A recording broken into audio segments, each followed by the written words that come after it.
This podcast is part of the Deluxe Edition Network. To find other great shows on the network, head over to deluxeeditionnetwork.com. That's deluxeeditionnetwork.com.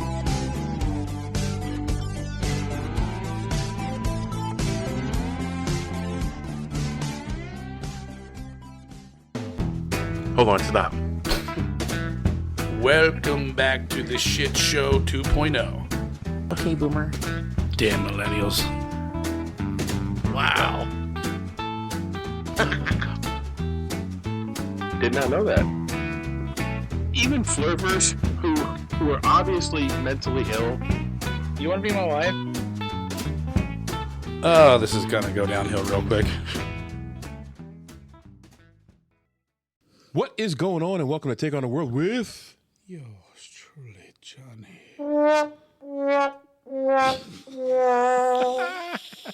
and Mike D. Every time. Every time. As you can hear, we have a little bit of, well, we had some sound issues for quite some time since we started. First, we had some camera issues. Oh, crap. Now you got some hat issues. Yep, keep going. Sound issues were crap. So we got new mics, and the new mics made a little bit of a difference. However, we got a new soundboard now, and oh my God, I think it sounds 1,000 times better. Oh, for sure. Yeah. So we're finally in the proper century for sound. However, I'm going to preface this by saying we just taped this entire episode, and we have to do it a second time because Mikey fucked up.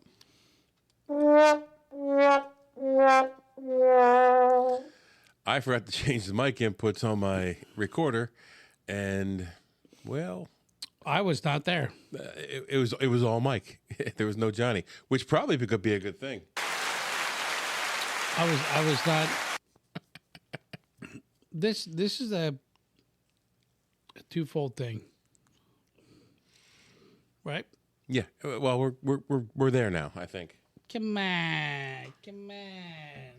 No, touchy the balls. He gets really weirded out. Mm-mm.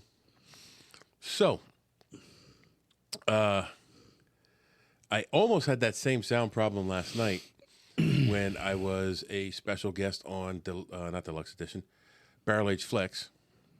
We did the top five wrestlers of all time.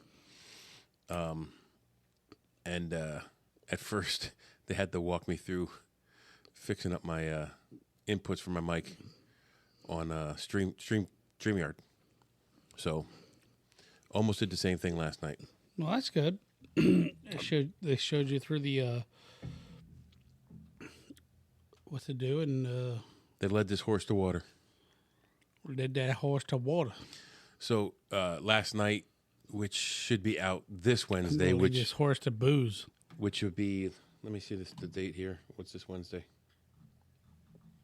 Where's my mouse? There it is. This the 9th, February 9th.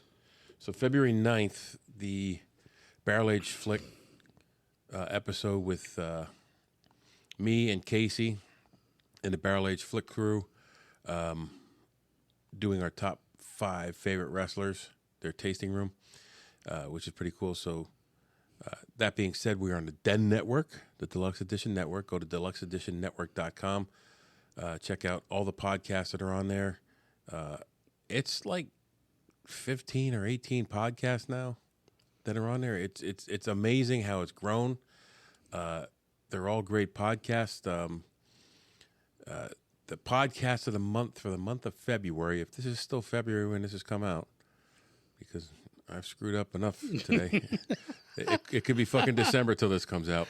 You're a complete failure, Michael. I am. I know. I'm so such a bad person. It's Spoil My Movie and World's True Crime. So if you're into movies, check out Spoil My Movie. If you're into true crime, which me and John both are, check out World's True Crime. And then when you're done with that, go to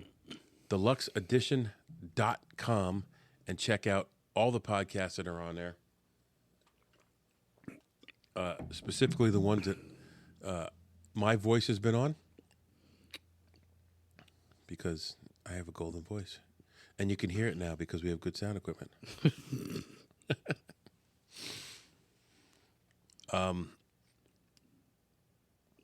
So I'm going to take a short break here. Go for it. And we'll be right back.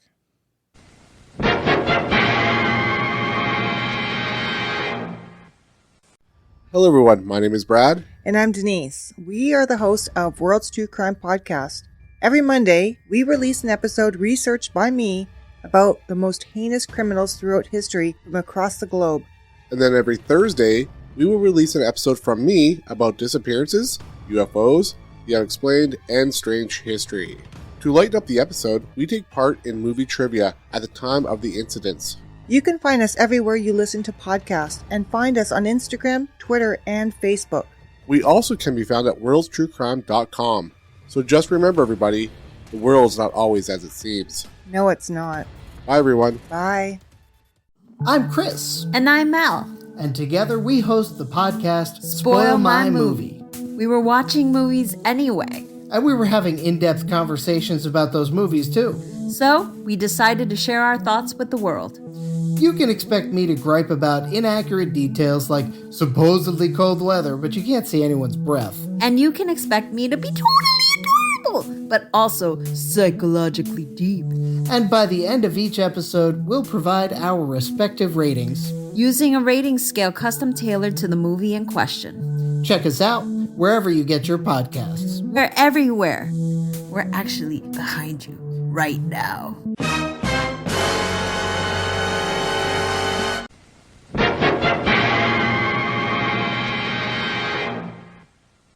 And we're back. I'm a new man. Ah!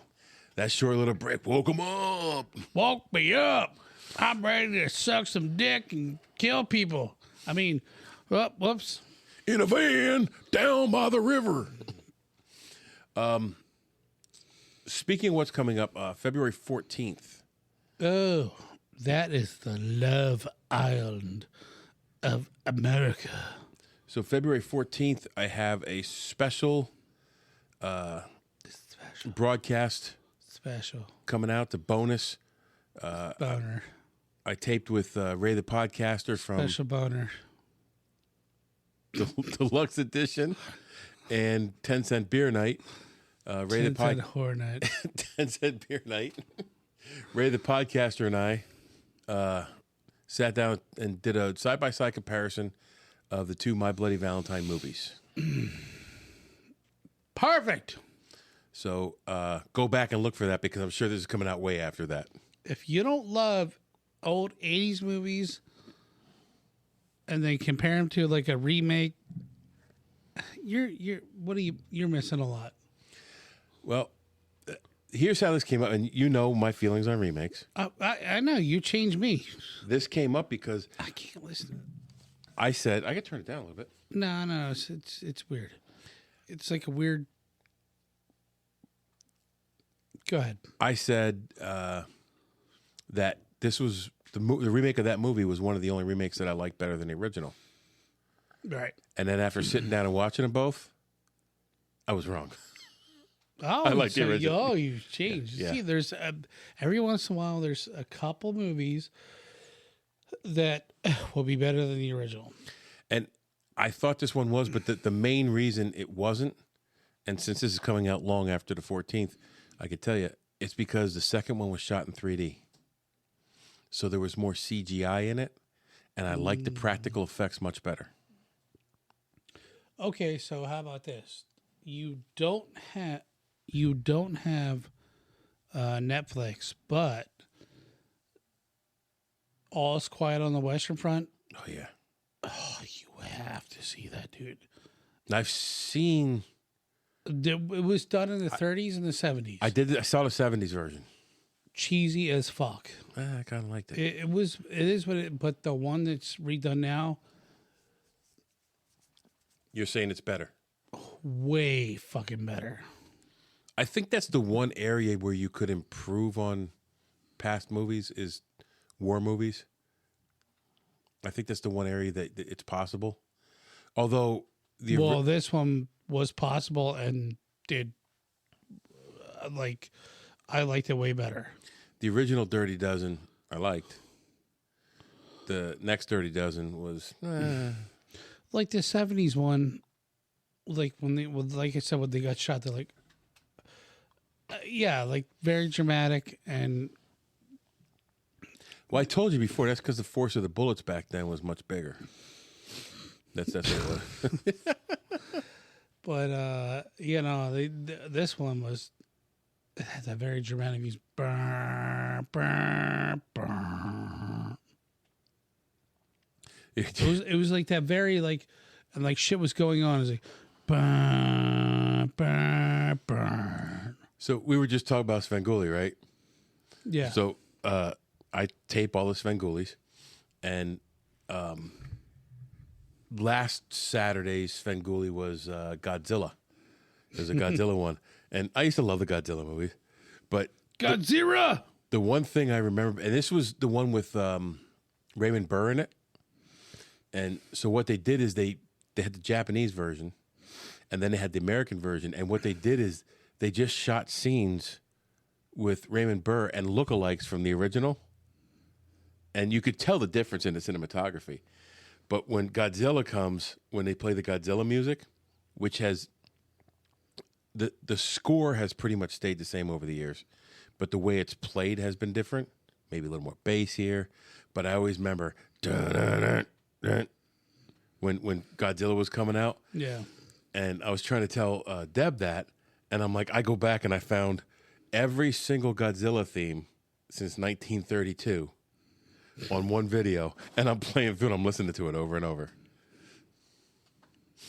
But that was pretty cool. So today, for the second time, we are talking about the Vietnam era and the tunnel rats from Vietnam.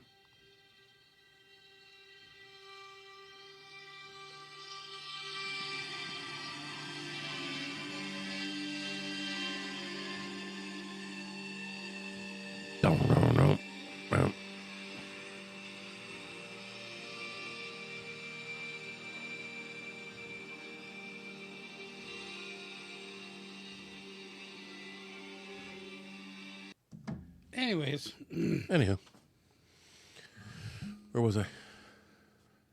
Vietnam tunnel rats. I think we started this. Yeah, whole we thing. started. Yeah, we started. Really? Yeah, you were too busy looking for music.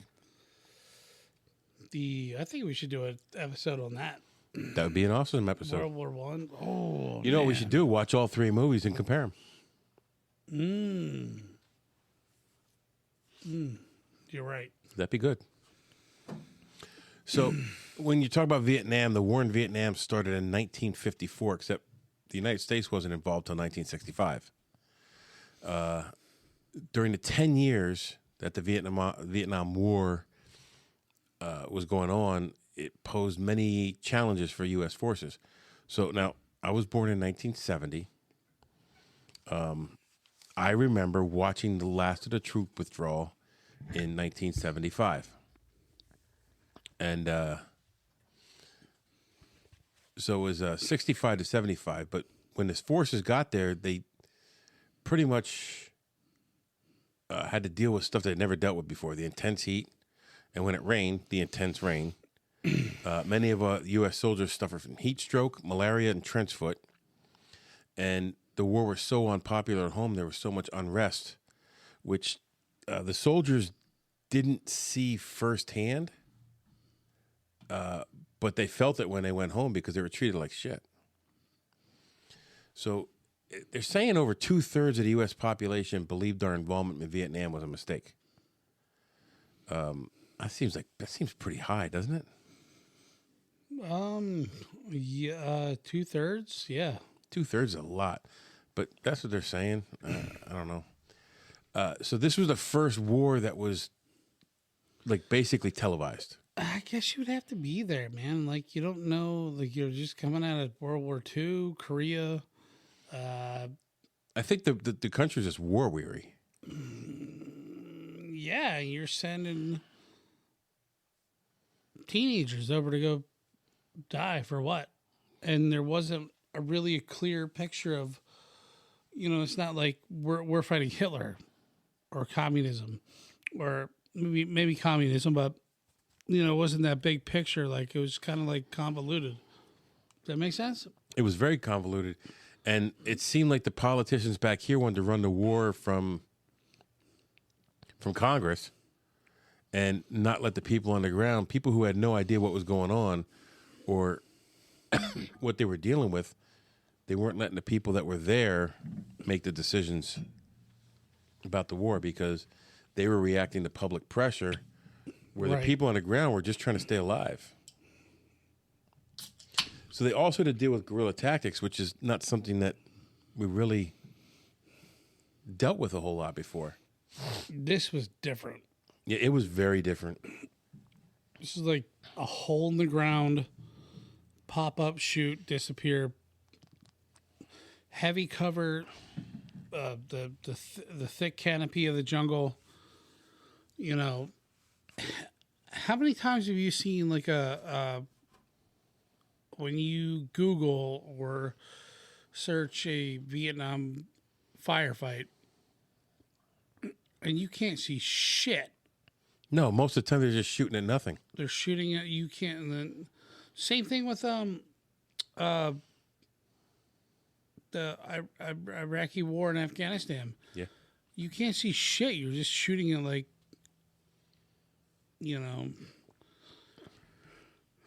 Except there, you didn't have. This was the jungle in Vietnam was the thickest and most dense jungle triple canopy that we ever had dealt with at that point. Although we had mentioned this before in the first time we did this that nobody heard because you couldn't hear it. Hanoi actually gets snow, which I would never think, and especially in the mountains. And I watched a video of what not to do when you're in Vietnam, and it was a Vietnamese citizen who lived in America for some time, went over there, and she's saying, well, you don't want to do this, you don't want to wear your shoes in the house, but she said dress for the seasons, because if you're in Hanoi, like she said Celsius whatever, but it was like 54 degrees, and I'm like, well, 54 degrees ain't cold, man. Like 8 degrees this morning was cold. I got my white bear on and shorts. 54 degrees ain't shit. She's like, no, it's 54 Celsius. You're dead. That's 200 some degrees. That's like 500 below zero. You're like, what?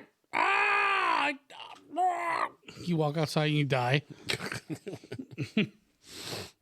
So the media coverage made the scrutiny of this war like more than any other war ever. They showed soldiers being wounded. They showed the caskets of those that killed in action. They showed intense combat. But it still was nothing compared to what those on the ground were going through.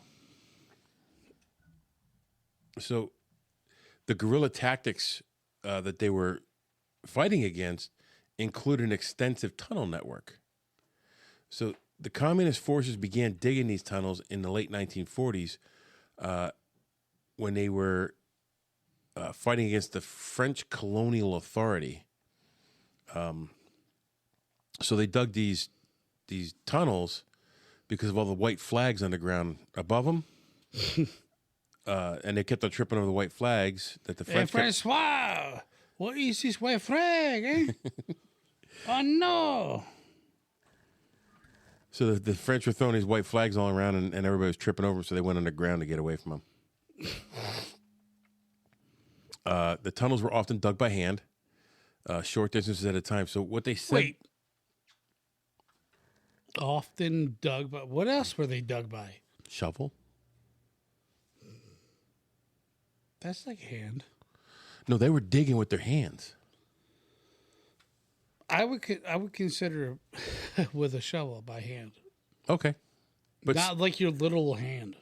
But still, what they had to do is they had to dig, and then take the dirt out and get rid of it. But they had to put it someplace where it couldn't be seen from overhead, because if you saw a pile of dirt overhead, you knew there was a tunnel near. Were they shaking out like Their pant legs like the Great Escape?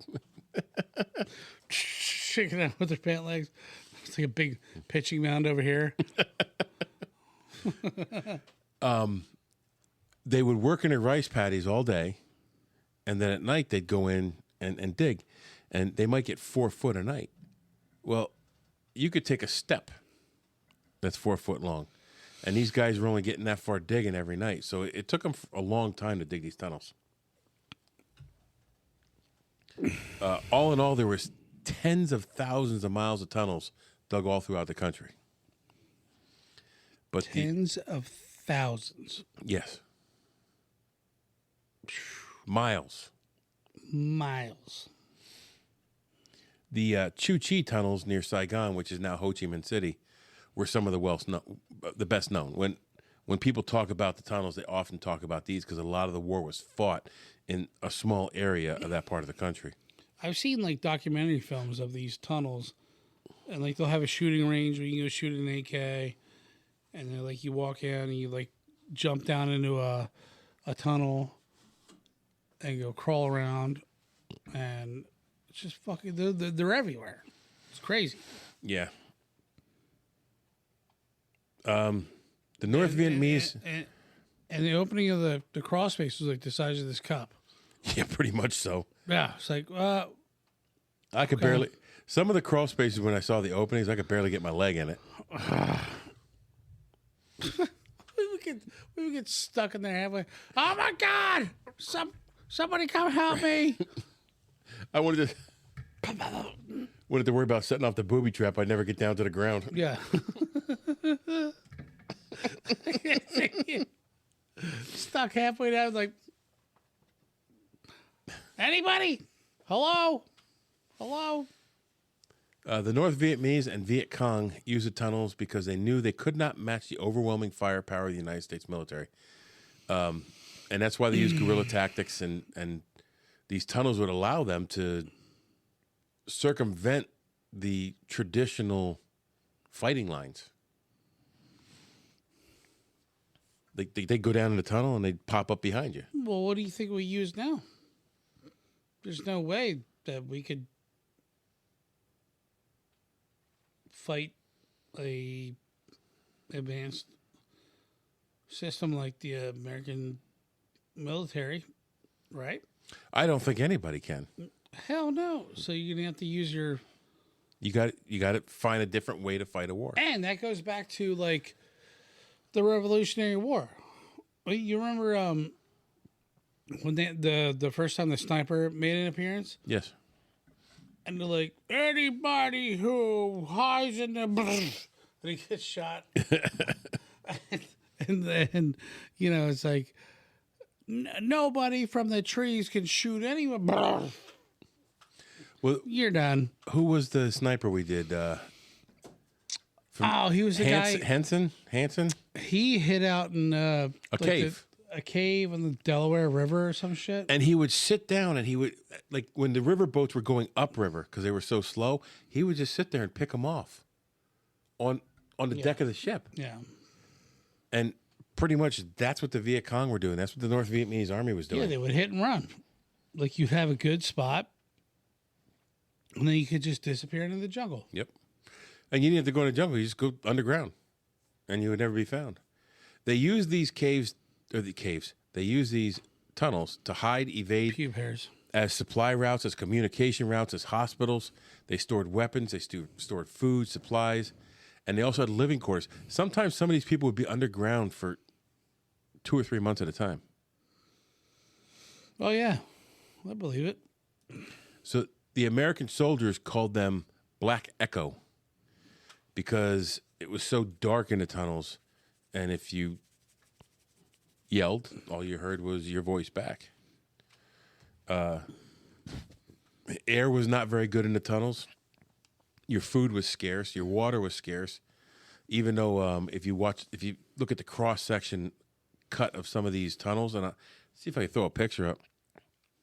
They'll dig below the water line and allow the water to fill up, and that would be the well that they would use to get water to use while they were in the tunnels. They'd also use it as a trap for the tunnel rats when they came in. All these things were scarce in the tunnels, but they were infested with venomous snakes, non-venomous snakes, spiders, rodents, venomous centipedes, ants, and bats. Venomous centipedes? Yes. Ooh. Those big centipedes, they're venomous if they bite you. Yeah, they're nasty. They dealt with disease and malaria because that ran rampant through the tunnels. Many Viet Cong and North Vietnamese soldiers had intestinal parasites from being in the tunnels so much. Although the exact number is not known, it's thought to be at least 45,000 Vietnamese died defending the Chu Chi tunnels during the war. So today, the Chu Chi tunnels measure some 75 miles, and they have been preserved by the Vietnamese government. They're still there.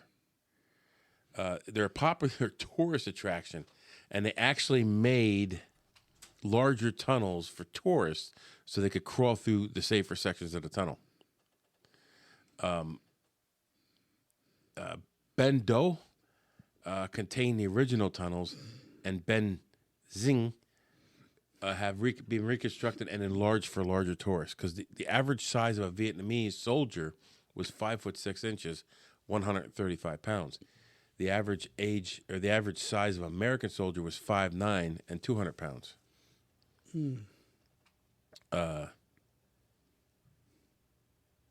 They have lights installed in them now to make it easier to go through, but back then they either used candles or torches or nothing. So you either travel through darkness, you'd have candles. You just walk through that thing dark as shit, like, yeah, get shot. If they heard someone coming, they would out in all the lights and all the torches, so they had nothing to see by. But Vietnam wasn't the only place that tunnels were used. Berlin had over 1,000 bunkers, just the city of Berlin, and a lot of them were interconnected with tunnels. Now, they call them bunkers. They didn't call them tunnels, but that's basically what they were. Afghanistan, during their war with Russia, had many tunnels and caves, and when we found Saddam Hussein, he was hiding in It was in a spider hole. Yeah, spider hole. So, Yep. they also used them again against Great Britain and the United States and coalition forces during the Gulf Wars. So when they found a tunnel entrance, it had to be searched, cleared, and possibly destroyed. They often contained valuable intelligence and supplies. But the tunnels presented two difficulties for the Army. They were small, and they were often too small for soldiers to fit in, and then they were unknown, like that you had no idea where they were going. Yeah, sure. Tiny tunnels, most measured 2 feet by 3 feet, meant the soldiers could only enter one at a time. Now, here's what they did. They made the top of the tunnel narrower than the bottom, and that would prevent cave-ins. But what it also prevented, if a tank, some of the tunnels were like only 10 feet underground. If a tank went over top of that tunnel, if you had the whole track on the top of the tunnel, it would just collapse. But they made them small enough at the top that only half of the track of the tank would ever fit over top of the tunnel. So the other half was on solid ground, and it wouldn't collapse. The entrances were generally very well hidden and camouflaged, and they were sometimes booby-trapped. Some were simple, shallow structures used as refugee or fighting positions, or as we saw in that training documentary, what they do is they go to a bank of a river, and they dig back just so they could, in the jungle, jump down in this tunnel, get out to the river, and get away. Some went thousands of feet and were built in multiple levels and chambers, 3 or 4 levels deep. Thousands of feet? Thousands of feet long and 30 to 40 feet deep. They were built so well that dropping a 750-pound bomb landing 50 yards away had no effect on the tunnel or the tunnel entrance.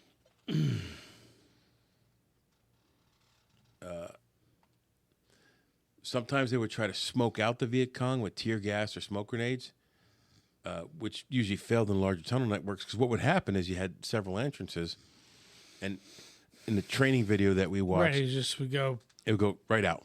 It pushed right out. It would never go deep enough to clear the tunnel.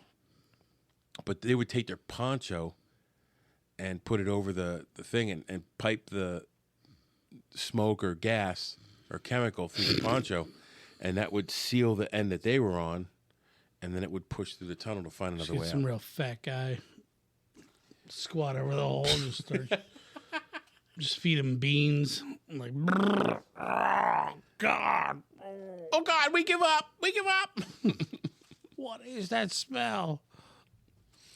So in the beginning, the job of entering the tunnels went to the smallest soldier in the squad.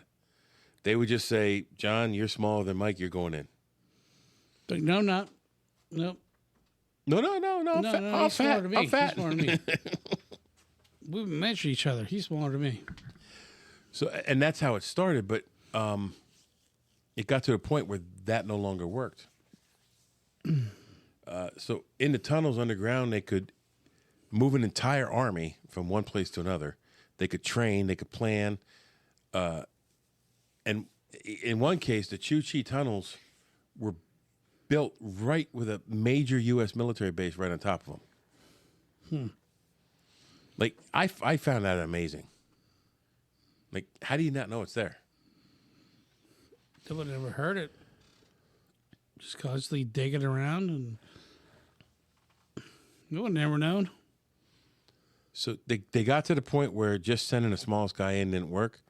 So enter the official tunnel rat, Captain Herbert Thornton, a chemical corps officer in the 1st Infantry Division, was responsible for contaminating the tunnels with chemical agents. He created a specialized team to enter and clear and exploit the tunnels in 1966. Deliberate tunnel clearance responsibilities fell to this group of volunteers, engineers, and chemical weapons experts.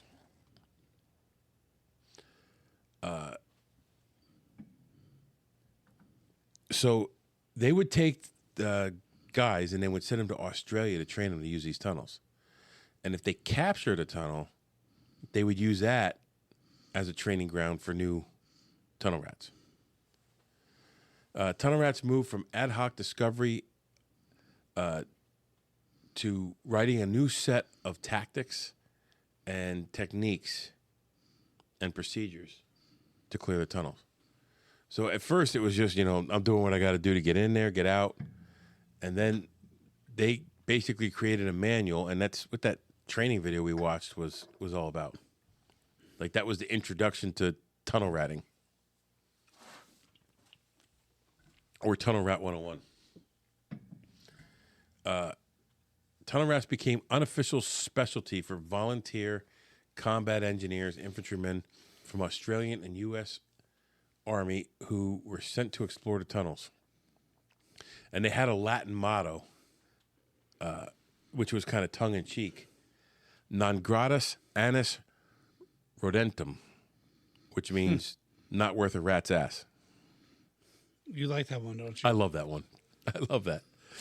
That's why I sent that to you in a text. Mm-hmm. I'm like, that's funny. No gratis annis rodentum. Not worth a rat's ass. So the Australian troops of 3rd Field Troop have made the argument that they were the first of the Allied troops to enter the tunnels. And I tend to believe that because they sent our tunnel rats to go train with them in Australia before they sent them in the tunnels.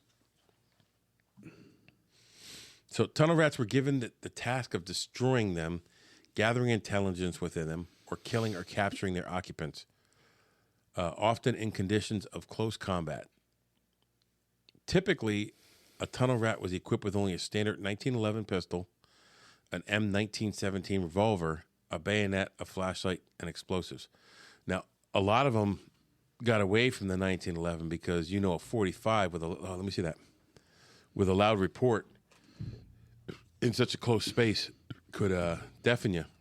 But what they would do is they'd take their bayonet and they'd go into the entrance, and two guys would hold their feet and dangle them down into the entrance. And they would go down stab around in the dirt to try to find if there was any booby traps. And it wasn't until they cleared that space that they'd go down. Then they'd have their pistol and their flashlight, and they would move down along the tunnel, and they'd keep stabbing and finding out. What about that, Johns? Well, maybe they did it two-handed. Think they're cutting up a salad. Woo, yeah. We got this shit. Like cucumbers coming up, radishes, carrots. So, well, I asked Michael, were there Marine Corps veterans that were tunnel rats? Because I always thought they were just Army veterans that were tunnel rats. And from my research, I believe there were Marine Corps tunnel rats. I think it was mostly Army, but I think there was Marine Corps tunnel rats Which too. is why I gave the USMC K-bar. Fucking A right. And the M16 bayonet. Fucking A right. Stab me in the chest, Michael. Do it. I'm not going to do it. Do it. I can't. Do it. I can't. Can. Yes, you can. My arm kind of hurts. I have no objection to killing you, but my arm kind of hurts. Anyways, back to you. So eventually what they did, you can put them back in, is instead of using 1911, they found that a 38 special with a suppressor was much quieter, or they use a World War II era suppressed standard HD 22 automatic or a 25 caliber. The problem is those weapons were far and few between for them, so a lot of them were stuck with just the standard issue 1911. That is surprising. They used the silenced. I didn't know that. The 38. 38. Whatever. 38 special silenced. Yeah. I've actually never seen one, but silencers are like not something you hear. Like I've never heard of that. Not to say it's not possible. I mean, I've heard of it, but like not in that kind of thing. Yeah. Which is cool. So I mean, it makes sense. Yeah. If you're going down there, I want something to. I don't want something that's going to pop and burst my eardrums. Like a tube wrapped in a fucking wet rag or something that's going to muffle the sound. Or an oil filter. Shoot through an old intestine track. So besides the obvious VC enemies, they had to deal with rats, snakes, scorpions, ants, poor air quality, possibility of cave-ins due to poor construction. However, the construction wasn't really poor on these. They were done very well. They would take layer and layer of clay, and they'd rub it on. It would be rock hard. Like you really couldn't, once they got it done, that you couldn't dig your fingers into it and just take a piece out. You really had to work at it to get it out. That's what they were showing in that video, at least. The tunnels were Where often... would you go to the bathroom? What's that? Where would you go to the bathroom? Just like piss in a corner somewhere? I don't know. That's a good I guess so. Maybe they had a potty room. Just maybe that a vent shaft, poop, A potty poop pot. potty poop pop. The tunnels were often booby-trapped with grenades, anti-personnel mines, punji sticks, deadfalls. And when they built them, a lot of times you'd go so many feet and there'd be like a 45 or a 90-degree angle. So it forced them to do hand-to-hand combat because you get so far you couldn't shoot. Like you get a 90-degree. Plus, if you're crawling through all these 90-degree and 45-degree angles, you have no idea where you are. It's pitch dark down there. Yeah. They would also use water pits to drown the tunnel rats, or they would have a portion of the tunnel that they could flood quickly to drown them. A lot of times they use poisonous gas. Some tunnel rats, when they got there, when they found it, they had to make the decision, am I going to wear my gas mask down or not? And 90% of the time, they didn't wear their gas mask because it was harder to breathe, and your field of vision was blocked by the gas mask, which made it even more difficult for them to go through. According to U.S. tunnel route... According to U.S. tunnel route was that vets... they usually went without because it made it too hard to see and hear. But when they first started going in, they gave them all this gear to go in, and they had their coat, they had all this shit. But as time went on, they learned to shed their coats, helmets. They would have a flashlight, a bayonet, and a gun, and that would be the only thing they took in with them. Most of them were under 5'5". They were a slight or wiry build, which is not you and me. Jesus, this is like the size of my daughter. Yeah. Yeah. Like Nathan would be too tall to go in. They said the job also required a special kind of toughness, crawling through claustrophobic darkness, expecting mortal danger could break down even the bravest man. Not only that, you forgot crawling for hours. Yes. In claustrophobic darkness. Hours. Yeah. Hours. That's a lot. Hours is a lot of time to be in pitch black. But they said if one of these guys went in and they cracked while they were in there, they never let them go back in as a tunnel rat again. Like if they came out freaking out, like I would, because I'm claustrophobic, like I wouldn't be allowed back in again. So a lot of stuff went on in Vietnam. There was a lot of drinking, smoking, chewing gum, some drugs, maybe. Maybe not. These guys... Maybe go fuck yourself. These guys wouldn't drink, smoke, chew gum, eat candy. All these things would dull their senses and give their position away. They were trained to survive underground.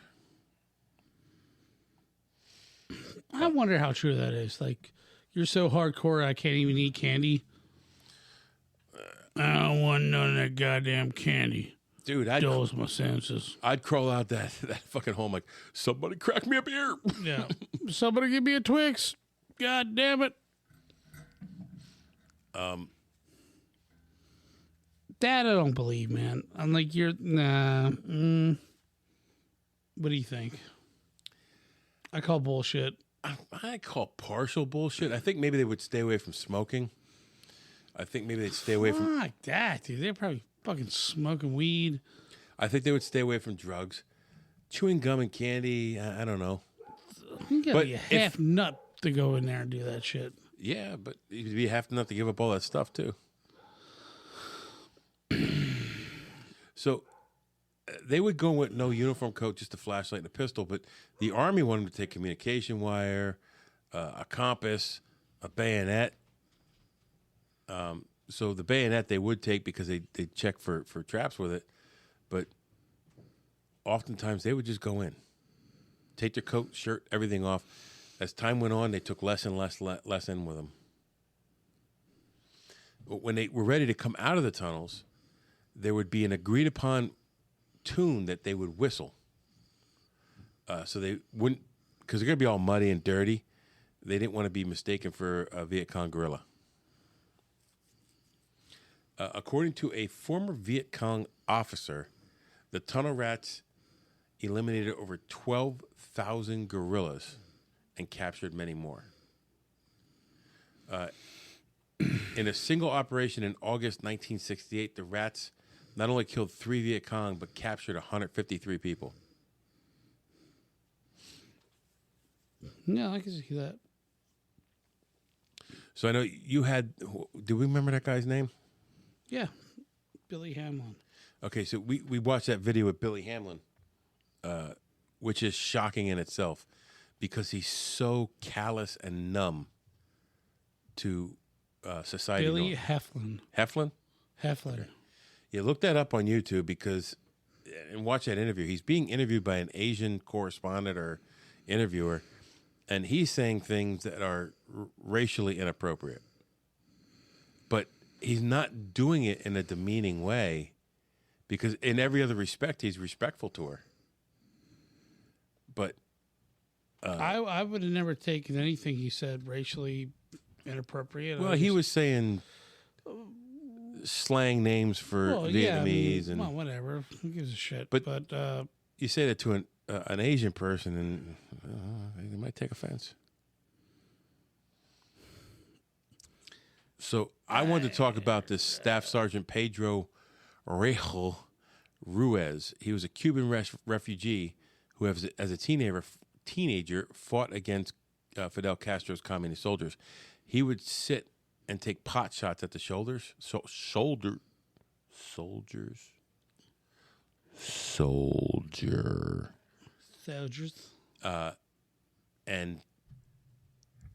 he would create confusion amongst them. His family fled Cuba and came to the United States. As soon as he got here, he joined the Army. He started as a mine detector in the 1st Infantry Division before offering his services to the Tunnel Rats. He became known as the human probe. This guy was resilient and as hard as they come. He got injured. How hard was he? He was very hard. He got injured in combat, and while he was recovering from that injury, he became a naturalized citizen. When he recovered, he immediately returned to the Tunnel Rats. You okay? Oh. Yeah. You gonna die? Go ahead. My stomach just dropped. Dropped? Yeah. You need to go? No. Keep going. He was one of the few Tunnel Rats who survived. In the early days, the Tunnel Rats had nearly 100% fatality rate. Oh, my back there goes. Oh, yeah. I think by the end of the war, it was like 90% fatality rate. This is what happened before. Is 100% fatality rate? In the early days. Before they were trained properly and knew what they were doing. Tighten something there. Yeah, there we go. Just don't destroy the wood. Jesus Christ. Okay. I think this subject deserves to. We're gonna need another look at this subject. I'm sure we got a lot of shit wrong. I ain't get nothing fucking wrong, bro. Yes, we did. I got nothing wrong. 100%. In the early days. You keep saying that. Yes. Because it's true. He's like the only guy in the early days. He's the guy died 100 times, but I keep dying. No, when they were just picking someone out of the No. My fucking mouth. I'm gonna have to slap you. Anywho. Entrances were often difficult to find. Many times there'd be a false entrance that was put there, so they'd say, oh, here's an entrance to a tunnel, and it was booby-trapped. Just finding the entrance did not guarantee entry. Viet Cong often booby-trapped doors or placed grenades in nearby trees to kill soldiers who tried to get entry to the system. By 1969, the more experienced Tunnel Rats, they would throw a hand grenade into the entrance, wait for it to explode, and basically it would either kill someone who was laying in wait or set off the booby traps that were down there.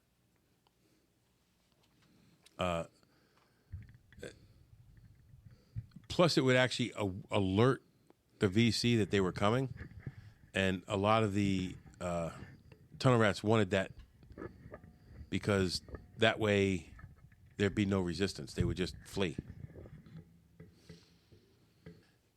Other times it was easy. In one instance, a soldier and his German shepherd were walking lead of a patrol when the dog suddenly stopped and sat. The patrol immediately stopped. The dog had been trained to sniff out the enemy.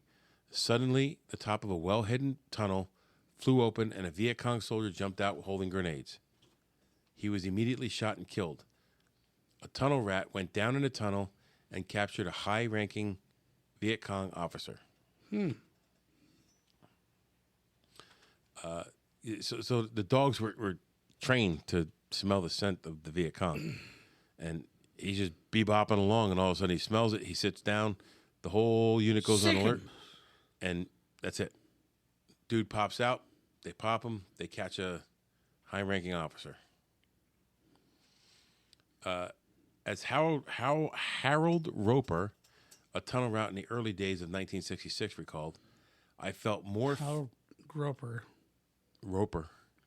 Groper. No. There's no G. It's just Harold Roper. There's no G. It's not Groper. Rope. He didn't grope. Not grope. He was grope. No, he was not groping. He was roping. I felt more fear than I've ever come close to feeling before or since.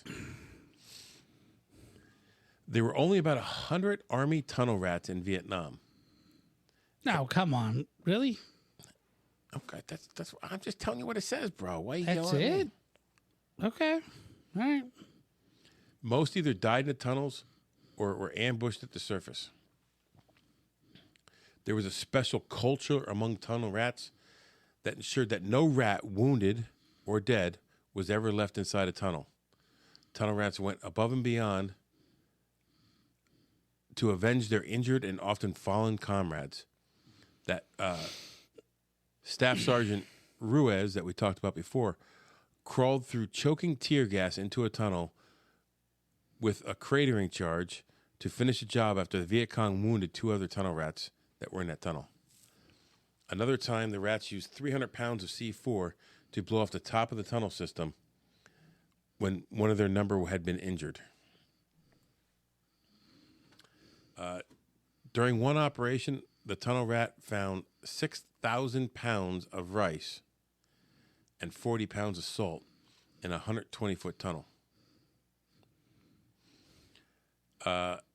Another underground complex covered 2,000 meters and yielded cameras, films, printing press, type press, in addition to the usual cache of weapons and ammunition.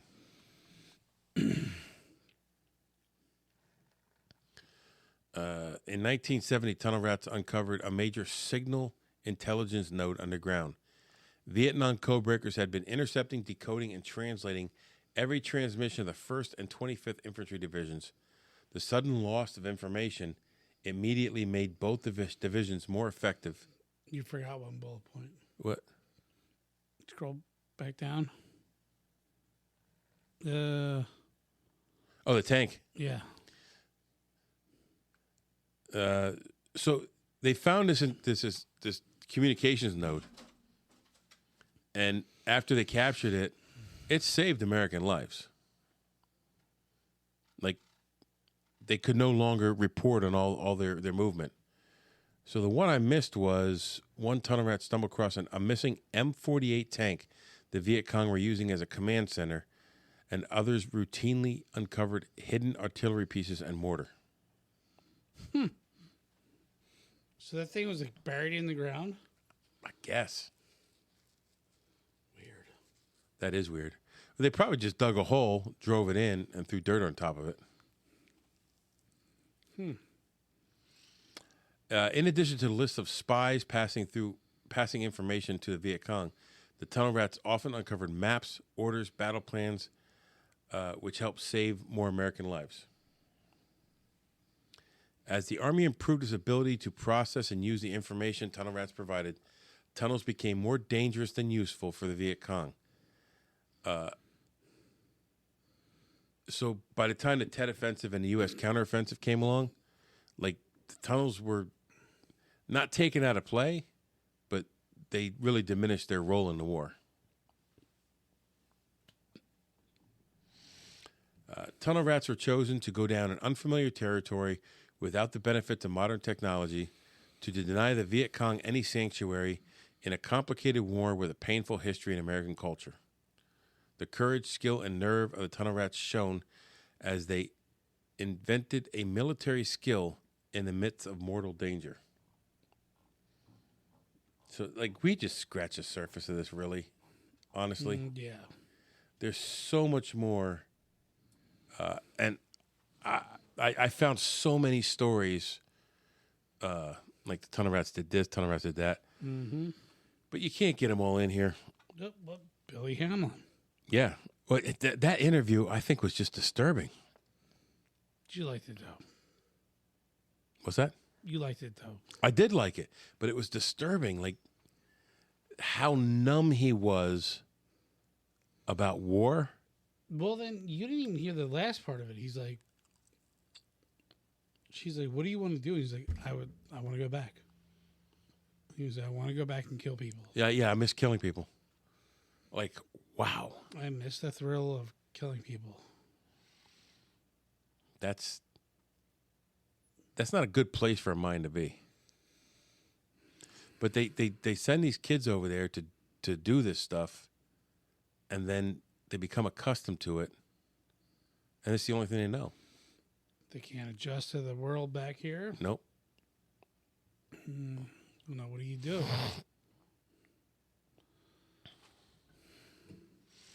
So that's tunnel rats in a nutshell. Kind of a nutshell. A very vague nutshell. It's a small shell. Small shell.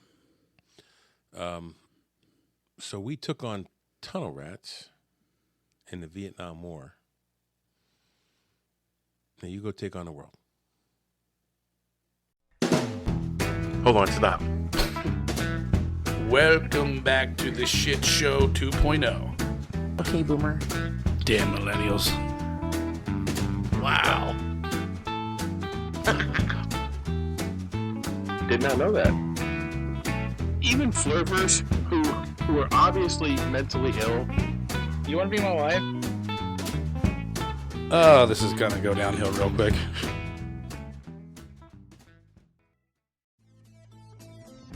This podcast is part of the Deluxe Edition Network.